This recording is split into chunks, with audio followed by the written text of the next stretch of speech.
Hello everyone, my name is Gayatri Bajpayee. In this video, we will learn a length measuring device screw gauge.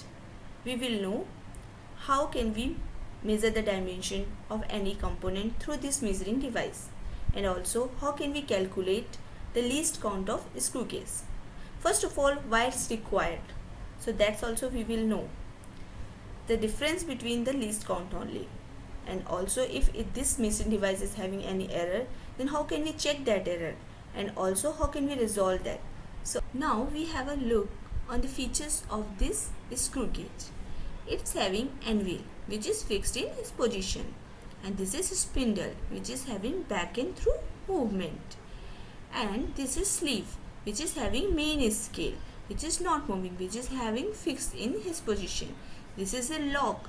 After putting any component in between of anvil and spindle, we can lock it. By this it will fix in their position. This is rotating scale. Rotating scale is having two type of motion. The rotating scale is having two type of motion. One is rotational, another one is linear. Okay, so it is having rotational motion and linear motion.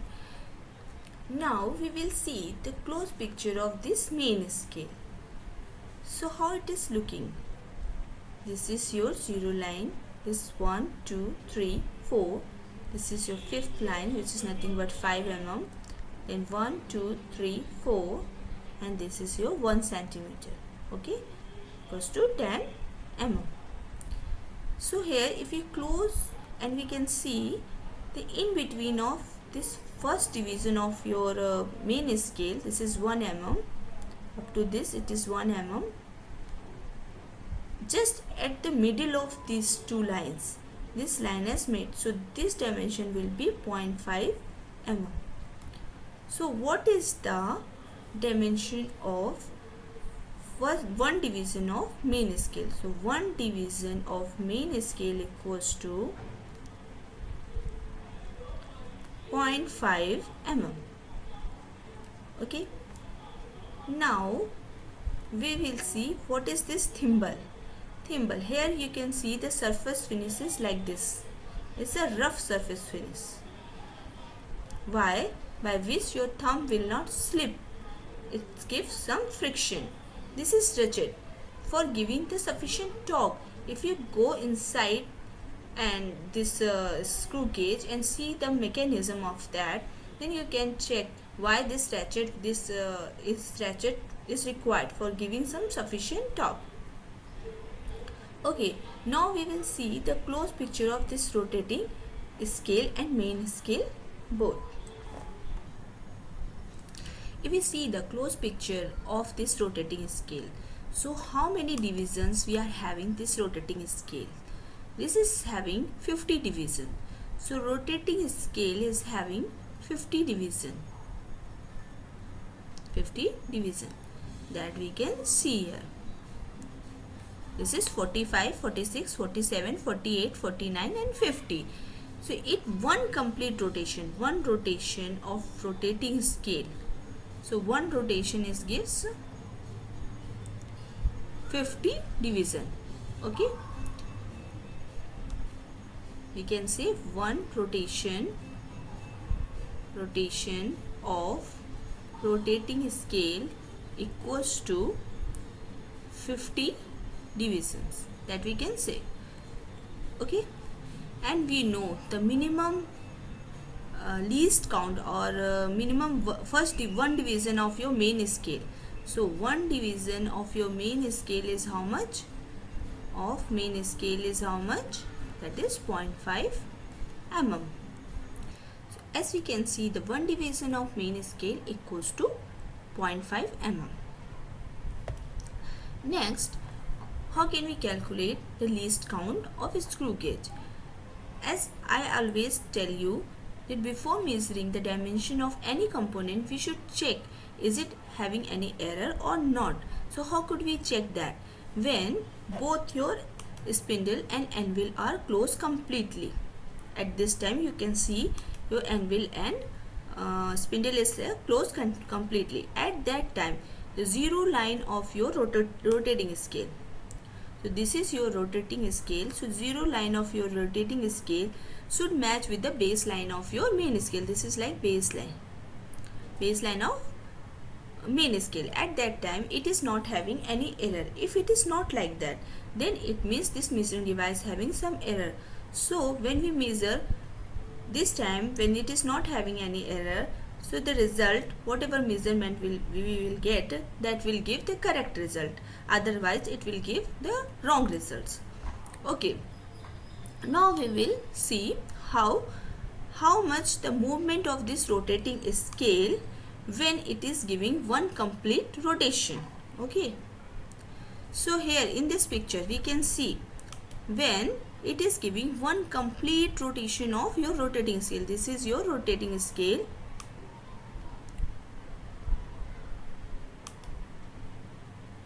Yes, this is your rotating scale.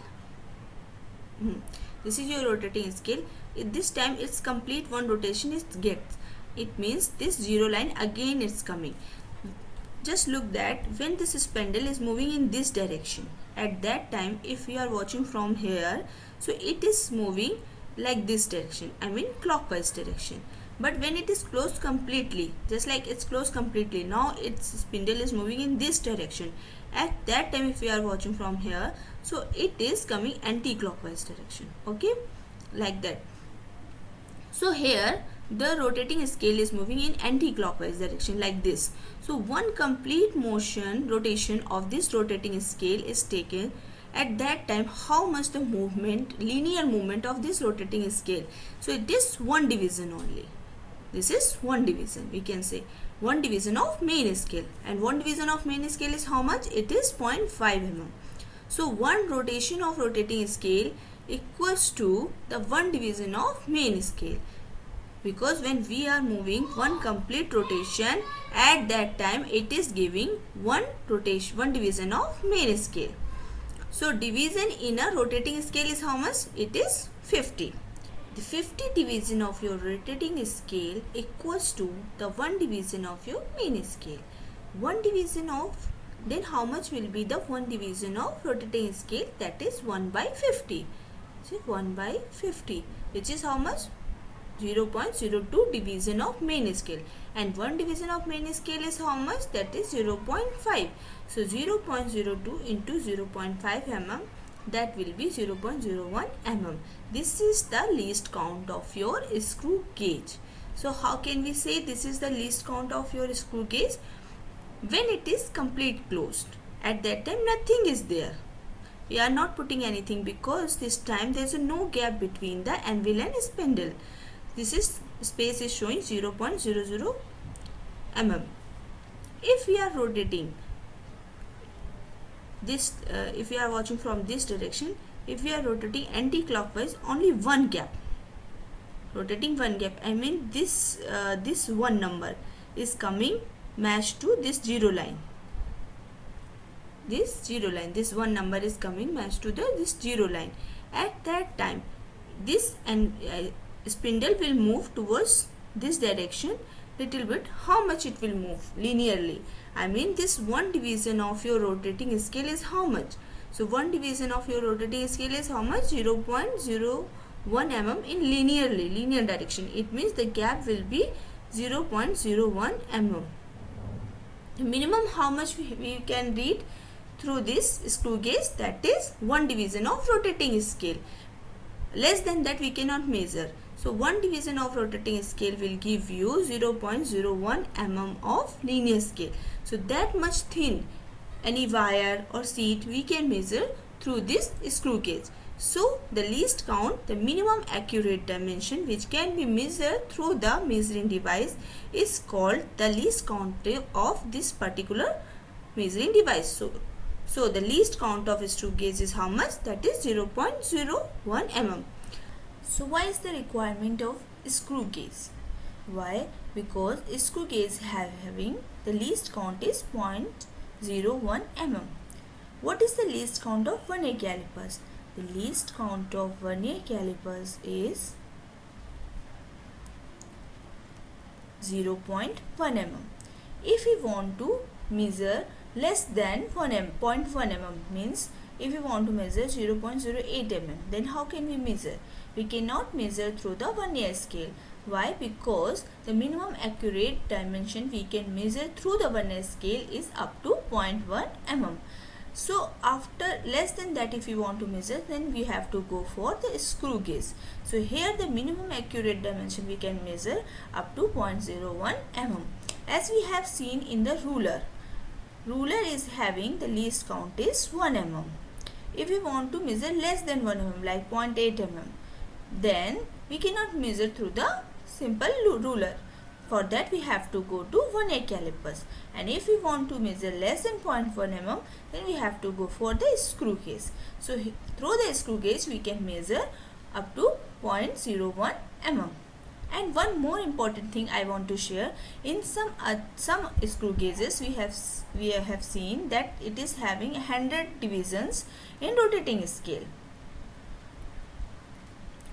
So don't be confused, because if it is having 100 scale, then main scale it is having minimum one division of main scale is having 1 mm at that time.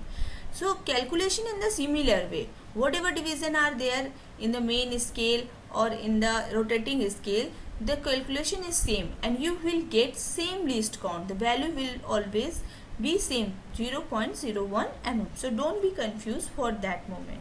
So this time whatever I have calculated, this is for when your error is 0. Now we will see if some component is there, then how can we measure the dimension of that component. Okay. Here through this simulation we will measure the dimension of this component. Okay. Here we can see when this your rotating scale is moving in the closing, I mean this is anvil, this is spindle. If your rotating scale is coming towards this direction, closing direction, then it is moving in clockwise, like you can see.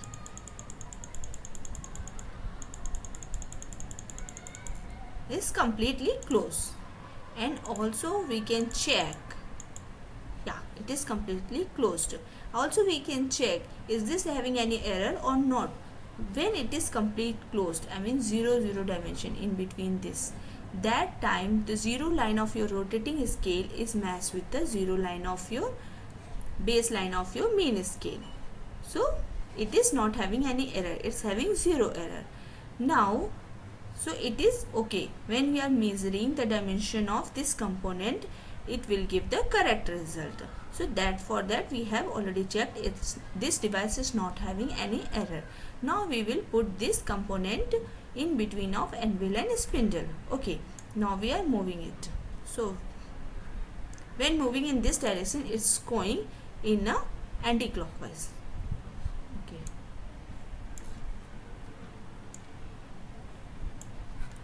Now we are keeping this component here. Okay, so how much the dimension is there? Is giving in a main scale, it is giving